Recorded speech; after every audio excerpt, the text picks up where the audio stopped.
Hi everyone, welcome to part 2 of our Globalization module lecture. Now, we've been talking about how Francis Fukuyama declared the end of history and made his theory de-ideological by saying there'd be no challenges to it whatsoever, both externally in the form of other ideologies, but also internally in the sense of its lack of internal contradictions.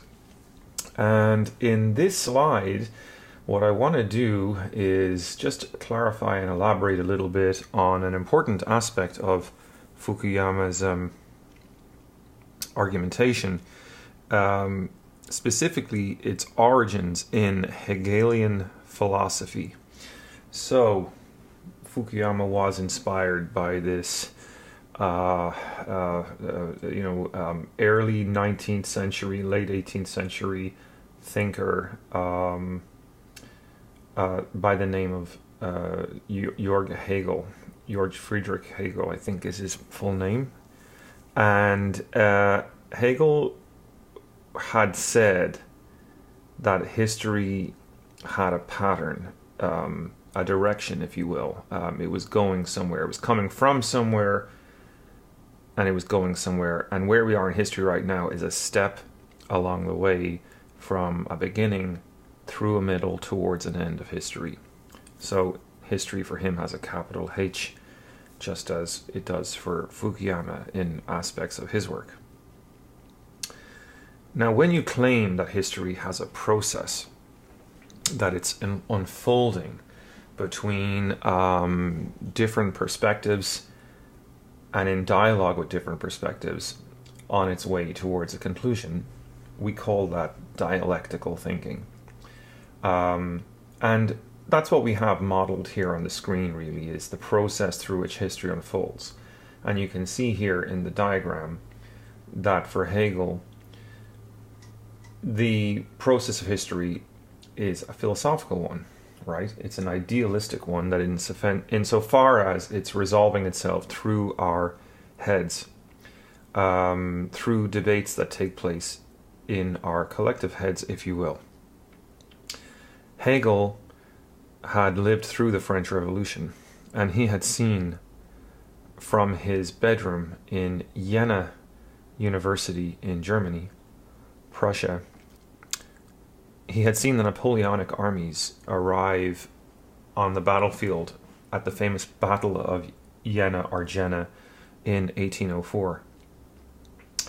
And he's reported to have said, "I have seen the spirit of history, and he rides a white horse," referring, of course, to the figure of Napoleon himself riding a white horse at the front of the French armies. Now, why were the French armies after the French Revolution so impressive to this German philosopher? Well, because they embodied something that hadn't really been seen in Europe to that point in time, and that was the popular will of the people. The French armies, you see, were not the same as the German armies. The German armies were professional armies that were employed by a monarch. The French armies were a popular army that was in the field, not so much for money, not so much for territory, but because they believed in what they were doing. Right? They believed in democracy. The French Republican Army was the army that was the army of the French Republic. They had a sense of their purpose, right?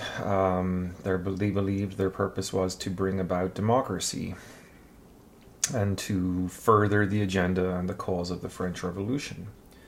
So Hegel believes that the battle that's about to take place is the material manifestation of a disagreement or a debate that has an intellectual origin, right? So this is kind of how history resolves itself. Just as a debate resolves itself, there's the thesis, which is French, in the example I'm giving you, is the French Republican Revolution, the French Revolution. And there's the Prussian army, which represents monarchy. And these two forces are going to clash in a material sense, but what's really driving them are different ideas about how we ought to live.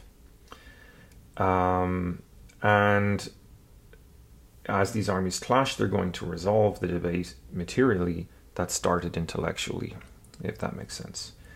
Now, it's more complicated than that, by just a little bit more complicated, because this is a process. This material clash between intellectual forces is something that happens over and over again in history until someday, finally, it stops. Now, how would it stop? Why would it stop? It would stop because the thing that's driving it is realized. And the thing that's driving history for Hegel is the quest for themos, Thymos, thematic recognition, or the desire in each and every human being for themos. It's a Greek word. It means the recognition, right? So I want to be recognized. I want to count, in other words. I don't just want to be a number. I don't just want to be a statistic. I want to be me, myself, singular. No one else ever has a thumbprint exactly like mine. I'm a unique entity. I have never been before, and I will never be again. And at this time in my life, I want to be recognized as the individual that I am. I want the dignity of a democratic life. So, Hegel believes that the French Republic is a better way of achieving that than the German monarchy, the Prussian monarchy. So there's going to be a way of looking at the battle before him as if it were a debate between two propositions of how we ought to live, the thesis and the antithesis. They struggle, they clash, and out of this struggle comes a new synthesis, a new thesis, and it will have its opposite produced by virtue of what it is. And eventually you reach an ideal endpoint of history where you find the best way to live that acknowledges themos, and no one else can come up with a better way to achieve recognition of themos. Okay, so central then for Fukuyama is the idea that while for Hegel the end of history was the French Revolution, and from that point onward there would be no major struggle or conflict over the large issues in history. Fukuyama believed that maybe history wasn't as completed as Hegel was representing.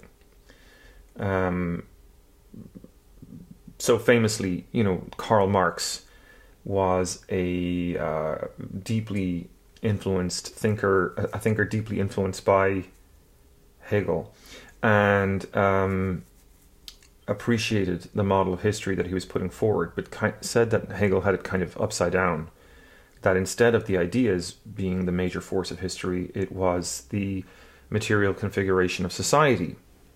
And Marx argued that allowed him to see something in history which Hegel hadn't seen, which was that the French Revolution wasn't just a revolution for democracy, but it was specifically a bourgeois revolution.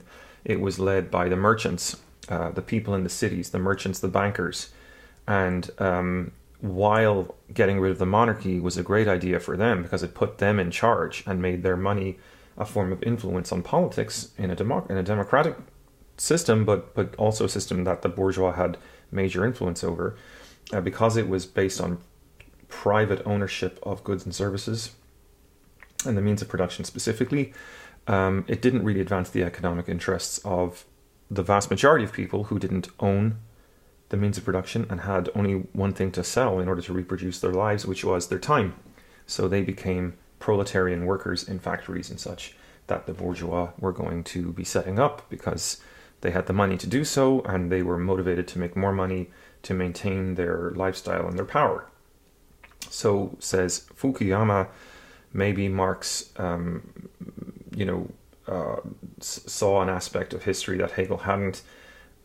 Rightly or wrongly, communism becomes part of a very popular idea out of Marx's writing. And the end of history that Hegel had believed was coming was turned out to be kind of an empty end of history. Communism stepped in and stretched out this ending of history by a couple hundred years, right? Almost. And at least 150 years. And so, yeah, what Fukuyama, I guess, is kind of coming along and saying at the time of the fall of communism and the death of Marx's ideas is that it's time to go back to Hegel, and now that communism has been defeated, to maybe revisit the question of the end of history, and maybe if Hegel was wrong then, maybe he's right now. Okay, so now that we've talked a little bit about the mode of history, of the way of thinking of history of Hegel, we now look at the same diagram, but this time expressed as a Marxist dialectic, right? And where Hegel's historical idealism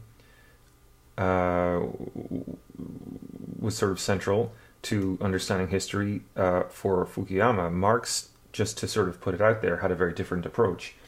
So what you see here, and if you just want to sort of focus on the more contemporary aspects of Marx's thinking, which are at the top of the diagram as opposed to the bottom, because we could spend all day talking about this, but basically Marx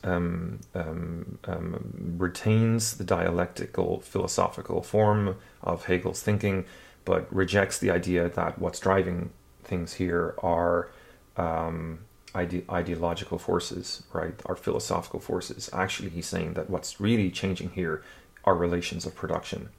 So if ever you get lost thinking about what Marxism is about, it's always about the relationship of the production.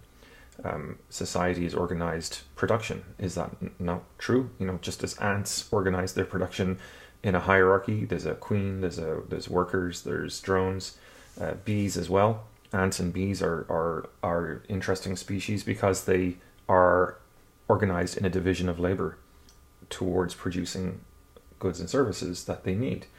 They're complex creatures. The difference between human beings and ants from a Marxist perspective is that humans can change their species. They can change the way they have production organized. Ants aren't self-conscious enough to do that. They just do what they do. And they will always do that so far as we can tell, until they evolve brains, which may be millions of years away. Human beings are remarkable creatures from a Marxist perspective because they have choices here. They can recognize unfairness in the way their production is organized. And unlike ants, they can change their hierarchy. And so Marx looks at the history of production and shows multiple times throughout history where changing technologies have enabled newer, more fair ways to sustain the species, but also have introduced at every step of the way recoveries by those in power of the means of production. So historically then, Marx basically says what's really going on here is class struggle. There's always a class of underdogs and always a class of owners, are people who take up and own for themselves whatever surplus value is made in the society, and they keep it for themselves and they get rich and comfortable and enjoy luxury, while everyone else has to kind of toil in the fields or toil in the factories. Now, you know, every unique society has possibilities for liberation within it, according to contradictions that might emerge in production and productive technologies. And these opportunities can be realized over time. But the only opportunities that exist at any given time are those specific to that type of production. So you can't go to feudal society and propose to them that they have democracy. For example, bourgeois democracy presupposes waged labor. Wage labor doesn't work in a feudal society because no one's making sufficient surplus to be able to pay that, right? Now, later on, the technologies and industries come along that allow that, and you have circulation of goods and services that allow huge profits to be made.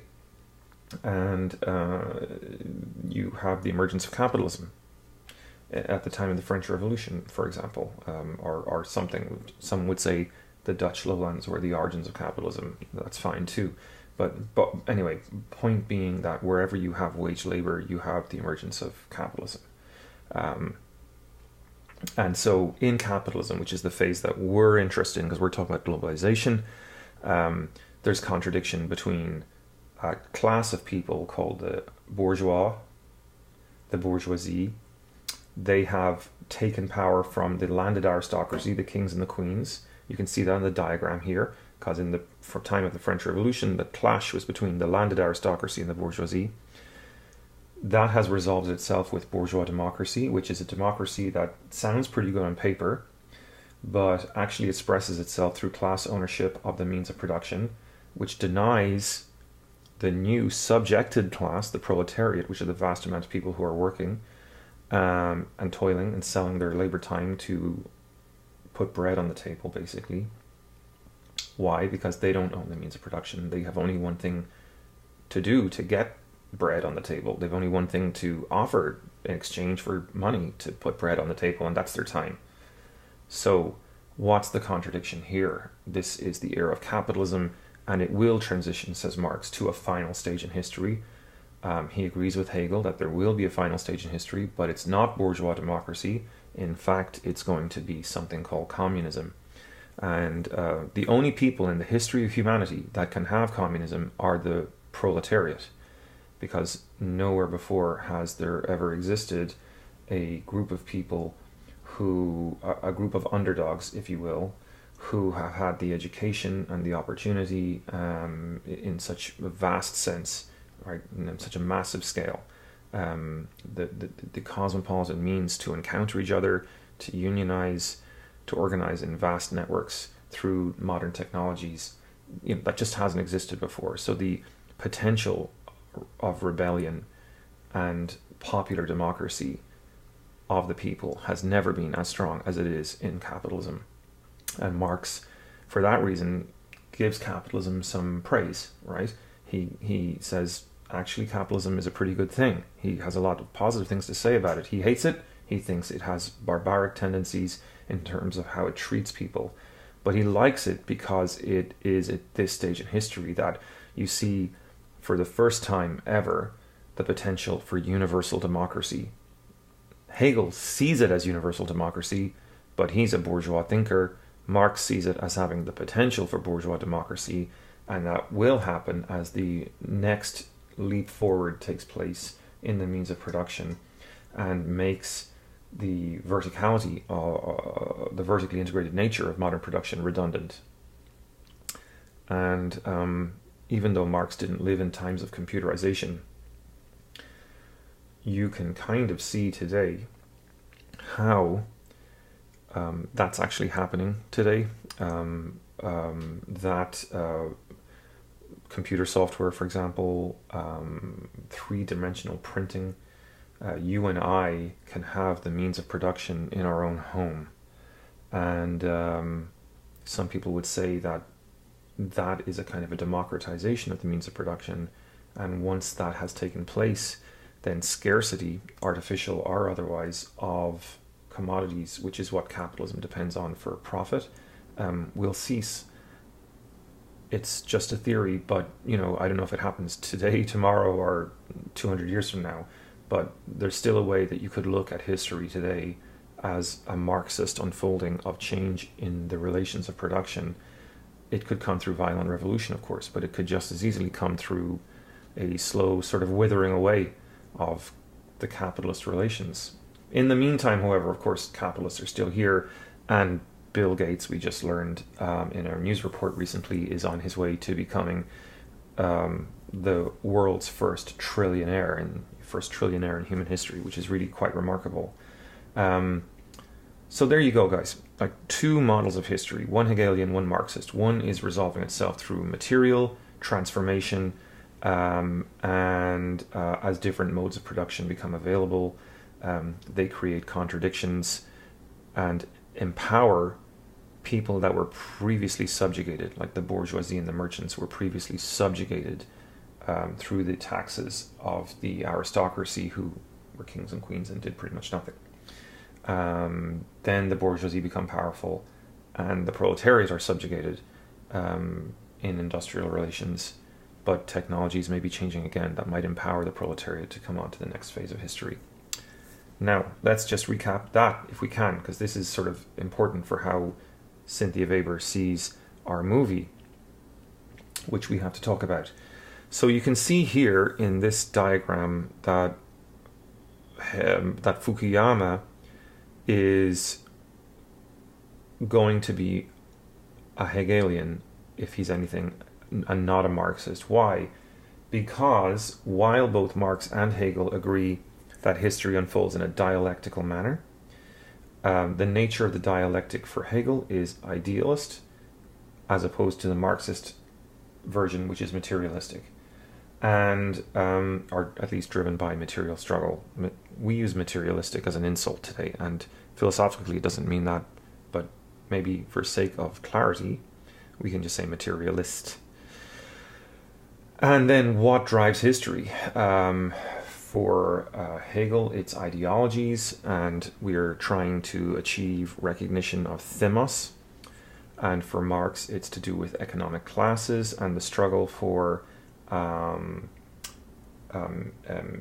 democratic access to the means of production so that we can reproduce our lives in an equal manner, and that everyone has a chance of being equally wealthy without the distorting effects of class power and the recovery of surplus labor unfairly by the elites, who hoard surplus power and surplus wealth to themselves and don't share it with the masses except as the masses need, so that they can stay healthy and entertained and passive as laborers, and the system can reproduce itself without any controversy, without any strikes, without any fuss.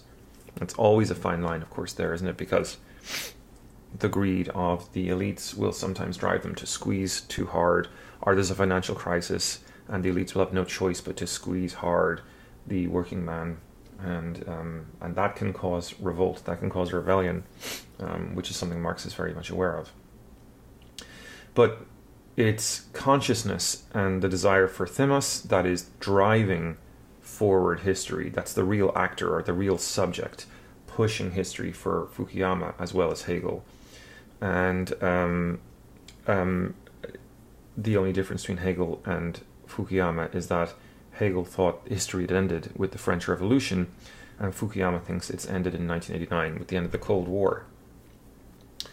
Now, there's a lot at stake in that, just by the way, because, you know, if you think about it, it's one thing to say the Soviet Union collapsed because it wasn't economically well planned, for example, or that it encountered an economic difficulty that caused its communism to collapse. It's another thing to say what Fukuyama is saying, which is that it was the triumph of an idea of liberalism and the people had enough. I think that's a question that's hard. That's a hard question for Fukuyama to argue. There's plenty of evidence that the Soviet Union ended for economic reasons that were nothing to do with liberalism per se, right? But who's to say, right? Americans especially, and a lot of Europeans, like to think about the Soviet Union and the fall of the Berlin Wall as kind of an awakening, a conscious awakening, and a refusal of the dictatorship of the Soviet Union.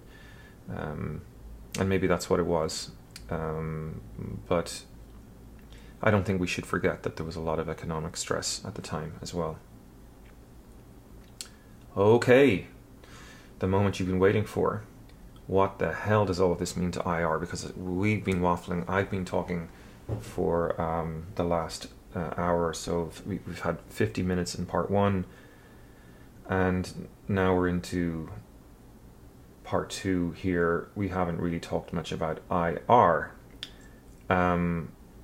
What does it mean for IR? Well, you know, for Fukuyama, it's an observation of his that it's not impossible that a new ideology could come along, or that previously unrecognized contradictions in liberalism could somehow bubble to the surface.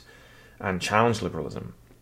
But he's saying that at the time that he's writing it, at least, none of those things are apparent to him. And so with no challenges being apparent, Fukuyama is forced to ask this question, is this it, right? Have we reached the end of our history of political economic structures? And the answer to that question is probably yes, right? Now, of course, there will still be conflict in the world. The third world, for example, is still very disorganized and conflict-oriented, but it's kind of an everyday kind of conflict from Fukuyama's perspective. It's not big question conflict.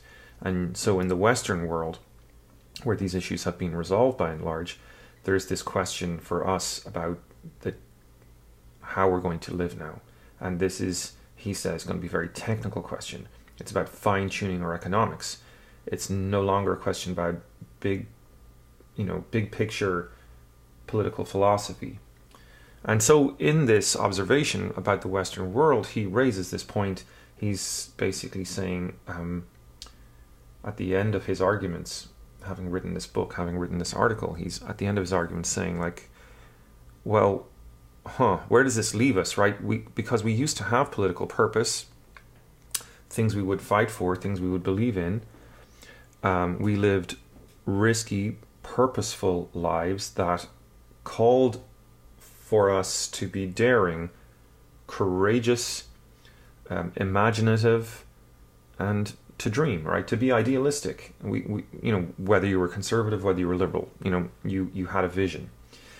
And in the end of history, you don't have that anymore. Really, what you have is you're a caretaker, right? You're finessing, you're fine-tuning. All the major controversies are over. So in this sense then, the de-ideological age of the end of history, or post-history, or whatever you want to call it, is marked by a kind of a coldness of our experience, right? We become economic calculators, almost like robots, right? We're endlessly, as he says, solving technical problems, environmental concerns, and consumer demands. And famously he says that in this era it will be, and I quote, just the perpetual caretaking of the museum of human history. And he says that that's kind of a sad thing, because it would almost make you yearn for the past, where you could, and he says, where I could feel in myself and see in others around me a powerful nostalgia for the time when history existed. And so he sort of wonders, having made his big argument, that if the boredom at the end of the history that we encounter would maybe serve to get history started again. I don't think he really believes that will ever happen, by the way. I just think he's sort of saying, like, yeah, that could be a possibility. And I wanted to take a moment here to actually check in with you guys on this and to think together about it, because this notion of boredom at the end of history, or boredom in our consumeristic paradise, is kind of ubiquitous in our culture these days. It's not like Fukuyama's the only person that ever worried about it. And if you guys were thinking about essays for your term papers, this is actually one area where you could see some work that could be done. The TV show Mad Men, for example, episode 1, where Don Draper, the main character who's pictured here on the slide, is talking with the owners of Marlboro cigarettes in the 1950s, and the government in the 1950s, the US government has just started mandating that cigarette companies put warnings on their cigarette packets, because the government's discovered what the cigarette companies already knew for quite some time, which is that cigarettes cause cancer and it's not good for your health. So, Mad Men, episode 1, the cigarette companies come to Don Draper and they ask him, because he's an advertising agent. If you've never watched Mad Men, it's based on Madison Avenue. That's why they're called Mad Men. The ad men, the advertising agencies, all were based on Madison Avenue in the 1950s and 60s. famously. But the cigarette companies have come to this genius, this guru, this man by the name of Don Draper, pictured here, and they're saying to him, you got to help us. We got to come up with some advertising slogan in the face of this government onslaught, because if people think cigarettes are bad for you, we're screwed, right? And Don Draper goes, look, you're not screwed. This is the best thing that ever happened to you. And these guys are like, what are you talking about? Be serious. And he's like, I am being serious. It's the best thing that ever happened to you. You have an opportunity here. People in our consumeristic society feel like they're living TikTok lives. TikTok lives, where they don't count, they don't matter, they're just numbers. Donald Draper argues to the cigarette companies that the danger of the cigarette, the risk of the cigarette, is what will make people continue to buy them, because in consuming the danger of the cigarette to your health, you put your body into a kind of a challenging situation, right? You're stepping outside of the humdrum, mundane ordinariness and the boredom of our end of historical moment, of our consumeristic moment, and you're finding meaning in the confrontation with your own mortality.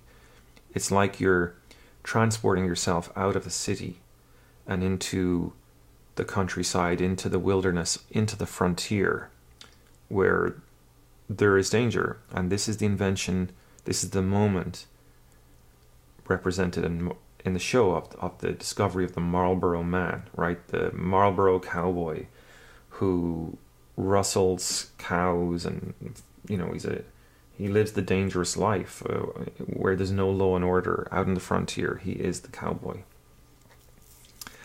So that's definitely very, very similar to the Truman Show kind of idea that we're talking about here, because the people who watch the Truman Show, as I'll argue to in a minute, are definitely kind of stuck also in this consumeristic framework, right? And that's why the Truman Show is there, as Cynthia Weber argues, much as the Marlboro cigarette represents a possibility or a way to continue history, to continue your experience of real challenge, meaningful challenge, that to make your life feel significant. So too, for Cynthia Weber, the people who watch the Truman Show are people who are hungry for some kind of meaningful purpose. Now, a lot of TV shows and movies are also very critical of this as well. Think about The Matrix, think about V for Vendetta, think about the movie I, Robot, think about the TV show Westworld, or the TV show Humans, or even Battlestar Galactica. All of these are shows and movies which interestingly try to talk about history restarting. V for Vendetta is a good example here, right? But I think there's something fascinating about these movies insofar as what they seem to share is a hesitancy to explain to you what happens next, right? V for Vendetta classically is about building up to a revolution. It's not what happens in the revolution. And that's why we always kind of we want to politically, at least we're always curious about what V for Vendetta Part 2 would look like. We're never going to get that film. And I think it's because people are afraid to ask the question of what comes after consumerism. And I mention that because what we're about to discuss now is the Truman Show, and a context in the real world where we see the exact same problem, right? We get taken to the point of revolution and we never get explained to us what happens next. So let's talk now about the end of history as it plays out in the Truman Show. So the Truman Show, how could anyone like this really exist? This guy, the question really here that we ask, and this is the reason why I think Cynthia Weber is exploring this movie. It's a great movie for the topic she's chosen. I commend her for choosing this film, because it does explore this consumeristic dilemma that we face in late capitalism. It's obvious, isn't it, that the film is kind of a parable for us in our world, that Truman's struggles are being used as a kind of a sop to keep the masses of the middle world, the second world, entertained.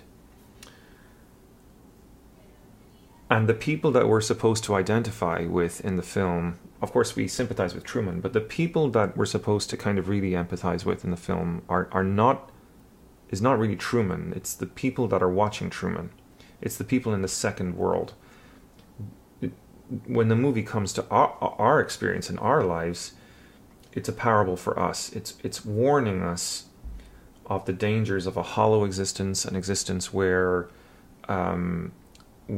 truth and value are mediated for us by the television, and where the things that we hold dear are merely things that we can consume. That's a really, really important point, isn't it? The Truman Show as a movie is a warning to us about the dangers of obsessive consumerism, and it's also a critique of our world. And what we're seeing in the Truman Show is the lengths to which the entertainment industry will go to distract us from the big questions and bring us constantly back into a belief, a faith, a commitment to consumption, and to think that consumption is the answer to our problems, that our problems can be solved through buying the latest Gucci handbag, or wearing the latest pair of jeans, or driving the newest truck, or what have you. So let's explore this a little bit more, and explore through the film of Truman Show how the producers of the media are conscious of our condition. We get that message through the person of Christoph, the figure of Christoph. And Christoph explains to us why in the Truman Show it's important for the people who make the media to go to such lengths. Now, in the movie, we're watching our screens, and we meet Christoph kind of way before Truman does. Truman doesn't even know Christoph exists. So Christoph tells us kind of the macro big picture story. He's the one that's telling us and giving us an understanding of the relationship between Truman's actual world in Sea Haven and the world that's watching him on the television. And he says it here, and it's kind of an echo of Fukuyama's worry. We've become bored with watching actors give us phony emotions. We're tired of pyrotechnics and special effects. While the world he inhabits is in some respects counterfeit, there's nothing fake about Truman himself. No scripts, no cue cards. It isn't always Shakespeare, but it's genuine. It's a life. Right? It's a life that's free of mediation in some respects. Right? It's authentic. You, like me, may be a little bit terrified by what Christoph says, because it makes us wonder, right? If Truman's life is real, what does that say about our lives, right? Where the media are constantly generating these counterfeit spectacles for us to consume. I mean, even the news these days is presented as entertainment. Jon Stewart, the comedian, made an entire career on a comedy station with a news program.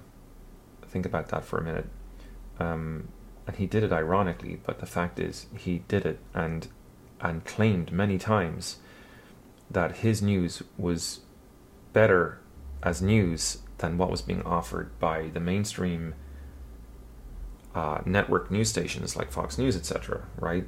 That they had become so theatrical that you couldn't even take them seriously anymore Meanwhile, a comedy station had a better chance of making a real news program than the regular news. Fox News, of course, consistently being held up as a phony news station that's more interested in ideology and misrepresenting the truth than actually giving us the truth. But equally recently, CNN and other news outlets being found somewhat guilty of the same types of maneuvers. So Christoph is in the movie to explain to us, I think, in a way, a critique not just of, or not just to give us an explanation or insight into Truman's existence, but to show how Truman's existence and his predicament effectively amounts to a critique of what's going on in our world as well.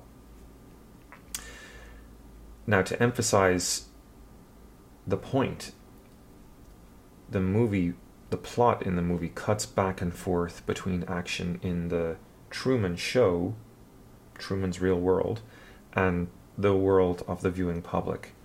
And you see how consumeristic that world is, don't you? You see the Truman-themed bar, which has all this paraphernalia on the walls and televisions on constantly that are broadcasting the Truman Show, a real media production, right? The media's on constantly. Even when you're at the bar trying to talk to your friends and have a drink, you're engrossed in this show. So who's really paying attention to each other anymore, right? You have scenes, footage of two elderly women holding their Truman pillows close to each other and watching the show, sharing popcorn, what have you. You have the scenes of a man in a bathtub. He never seems to stop watching the show in his bathtub. You have two parking attendants glued to the show during their shifts. And so it seems that the whole world is involved in watching the Truman Show, and you have to sort of step back and go, well, why is this show popular? What is it giving people? What is it providing people that is so important to them? What are audiences looking for in the show? What do they find in it? And Christoph, like Fukuyama, seems to be giving us the answer, that it's a way to process or handle the boredom of consumeristic lifestyle, right? Christoph says it's not just a way even to escape the boredom, but it's also a way to sort of invest yourself in a vision or a dream of the way the world actually should be. Now, of course, the movie has a very 1950s style aesthetic register, right? The way the cars look, the way the suits and the attire look, it's all very much 1950s. Interestingly, that's when, in 1950s America, that was the height of the Cold War. And there was a very strong sense in 1950s America that history was alive, right? So keeping in mind that like little artistic signal in the way the movie is styled, you can start to sort of think about the film in terms of that Cold War tension. And so who's the United States? Well, it's Truman, maybe. He represents liberalism, or the quest or the dream for liberalism. Who's Christoph? Well, he's the totalitarian arch nemesis who's trying to meddle with Truman's life. And so we see, in a sense, our gestures towards a period in history where the meaningfulness of American life was true, was real, had depth. So just as in our own recent history, then, we are kind of stuck in this dialectic in the show, right? We recognize a dialectic in the show. And so Christoph maybe is giving us a signal here, right? He's telling us that the reason we're obsessed with Truman's world is it because it gives our lives meaning. It's something that we can root for. It's something that we can get behind. We like to watch Truman. We invest ourselves in watching the Truman Show.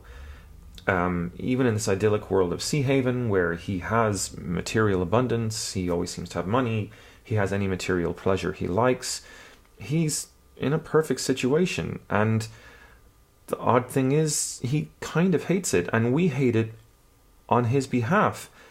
We relate to him in some ways because possibly we're bored too, right? We feel our world tries to give us every kind of material pleasure and satisfaction, bar the one that we crave, which is the autonomy to be unique, right? We're constantly being told that uniqueness can be found in the latest Gucci handbag, the latest iPhone, the latest pair of jeans, going to the Bahamas, this or that, the other brand of cigarette or beer, right? But actually, in Hegelian terms, if we think about thymos, which is not a concept or a term that Cynthia Weber uses, that's just the term that I'm sort of suggesting that we can use, which, because I've read Hegel a little bit, that the problem in Truman's world is that his thymos isn't really recognized, right? He's not an individual. He can't really be himself and recognized as himself. He's constantly recognized as Truman by the actors in the world that inhabit his world, and he's being treated constantly as a thing, right? A mere thing. Who wants to live that way? Anyway, this is the last slide. And here I just think, the point is simple. We're going back to the dialectic scheme that we looked at with Marx and with Hegel, and looking at it from Truman's perspective. He wants to control his desires. He wants autonomy, and he wants to be recognized. He wants his desire in him, we call this thymos, is for recognition. And the actors around him and Christoph keep throwing obstacles in his way. They keep trying to bring him back to consumerism, to finding contentedness in the world of buying and selling things. Now, I personally think that the clever thing that Weber is doing here is that she's noticing, again, I mentioned this a little while ago, that there's three worlds in the Truman Show. There's literally the world that Truman lives in, which is in a bubble. And then there's the world watching his show on the television. And then there's our world where we watch these two other worlds take place. Now, in Truman's own world, he's completely unaware of any of this. He just has a mysterious force that he suspects is trying to mess up his life and prevent him being an individual. He can't fulfill his desire. He can't be recognized. So he revolts, and it takes him a long time to figure it out, but eventually he does find out that there's this guy called Christoph that's been basically manipulating his whole life. But what about the second world? So typically in this second world, and remember, I think it's supposed to be intended as a reflection of our world, right? So we can recognize ourselves in the second world. Now, what's typical in the second world is that people are addicted to watching the Truman Show. But what we ask at the end of the film, what's posed at the end of the film, is what happens when the media gets turned off, right? This constant distraction is turned off. And we have to ask ourselves, are we satisfied with this stuff, right? Do these things that we buy, that we fill our lives with, actually matter for us? And we don't know, because the movie doesn't tell us what happens next. This is the point that I was making earlier on about V for Vendetta, for example, or even the TV show Mad Men. We don't know what happens once the people in the movie reach enlightenment. But we can imagine, if we follow Weber's reading, that there might be some issues, right? You could conjecture that once the Truman Show is turned off, people aren't going to suddenly discover happiness or something, right? There might be withdrawal from addiction. There might be sadness. There might be depression at the discovery that we've packed our lives full of shit, meaningless consumption and crap, and find ourselves depressed because none of this really means anything if we're not barraged by media images to tell us it means something, right? So who knows? That could be painful for us, right? But the one thing to remember here, folks, is that, and I suppose this is like the concluding remark that I have, Cynthia Weber isn't necessarily correct. Sure, she wrote our textbook, and it's a fine textbook because it gives us a lot of provocative arguments. But don't forget that you have the right to challenge her, right? She might not be being fully upfront with us about her unconscious ideology, right? What goes without saying, for her, it seems, is that if we turn off our televisions, you and I might wake up from liberalism's false sense of consumeristic reality, right? And find that we don't really need the iPhones and the flat screen TVs and the latest Gucci handbags. As if there's some kind of higher meaning behind all of this, right? But you could say that basically she's saying something very risky or maybe even condescending there. Like, okay, Cynthia Weber, it's easy for you to say we don't need the flat screen televisions and the latest Gucci handbags, but we are human beings, and most of us these days aren't religious, and you may believe that there's a higher meaning or maybe even no higher meaning. Maybe she's saying to us that we should just be happy in the void, the emptiness. Like maybe that's what she's arguing, that we don't need a story to live together by. But I don't know, like once we have our televisions turned off, I guess the question I have is, how do we resolve our continued desire for comfort and abundance with this idea that somehow there's truth beyond the screen, right? Cynthia Weber wants us to turn off our televisions and find something authentic, something true in our lives for ourselves, maybe meaningful relationships with other people that are based on just the fact that they're other people. But on the other hand, I wonder if you guys would maybe notice something with me, that there's another dialectic apart from Fukuyama's discussed in this chapter, and that's the Marxist one, right? It's the one we're going to return to next week, or next module actually. Her argument about the end of history implies that all dialectics are equally bogus, right? That because of course this is the problem with the world that watches Sea Haven on television. These are the consumers of Truman's life, right? That they're all alienated, they're all fundamentally bored, and so the media has to constantly distract them from the fact that they're living in no history. And I think it's clear in that move that Cynthia Weber is rejecting all dialectic thinking as false, right? Even the Marxist one. And she's suspicious of any idea of any narrative of history that we must struggle to remain within if we're going to find meaning. But equally, I think there might be a problem there, because she's not offering us much by way of a scheme to replace the dialectic. And I think that's really my question for you guys at home, as students reading Weber, is whether you think that this is a good idea or not. Can human beings really live without a story? And this is where we have to conclude this week, this module, because next module, it's precisely that question that we take up when we look at neo-Marxism. And you're going to see Cynthia Weber, again, being very critical of the idea that humans need a story to make sense of their lives and to order their lives and to give their lives purpose. And I don't know, I think she's really smart and I love the way she provokes us.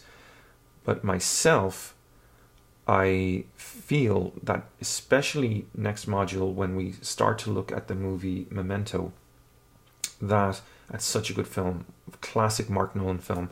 I think it's really going to be very insightful to keep in mind this conclusion of our discussion of the Truman Show, and the fact that you know, the show takes us to the revolution but doesn't show us what happens after the revolution, you know, when history gets back in motion or what have you. I wonder how Cynthia Weber herself would propose that we live without some kind of story to make sense of that. I personally believe that maybe the dialectic has problems, whether it's Fukuyama or Marx, doesn't matter which. I think it maybe has some issues, but I'm not sure that I want to abandon the idea that we need a story. Next module, when we look at Hart and Negri, you're going to see two post-Marxists trying to, if Fukuyama is trying to go back to Hegel, Hart and Negri are going to try to go back to Marx and see what can be done with Marx today to try to find a common story that gives us a sense of political purpose. And I'm excited to talk with you about that next week. So thanks for your time, guys. I will catch up with you again next module. Bye bye.